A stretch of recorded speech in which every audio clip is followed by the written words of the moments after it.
C'est l'invité qu'on n'attendait pas dans cette circonscription rurale. Étudier les chiffres et les cartes électorales, voici le métier de Jérôme Sainte-Marie.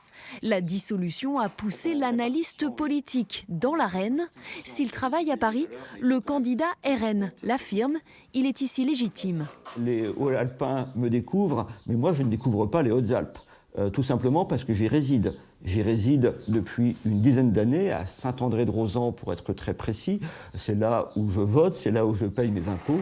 Pour sa première campagne, le néophyte s'appuie sur le représentant local, devenu de fait colistier. À droite, toujours, malgré un petit 5,5% aux dernières élections, les Républicains veulent croire en leur chance. Ils détiennent d'ailleurs nombre de mandats locaux dans la circonscription. On ne pouvait pas se résoudre à laisser le choix aux Alpins uniquement entre les deux extrêmes. L'extrême gauche, qui est quand même alliée avec la France insoumise, et le Rassemblement national, qui en plus chez nous a parachuté un candidat de Paris. Elle avance son ancrage local.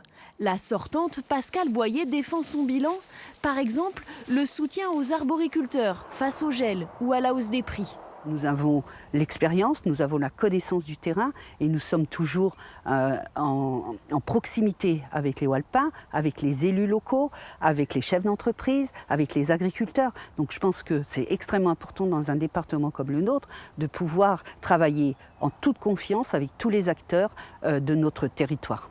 Droite fracturée et gauche combative. C'est qu'on a des ordis, il en reste 2 à disposition. Ici, les militants de divers horizons s'organisent. Chacun se voit attribuer un quartier. Car dès ce soir, opération porte à porte.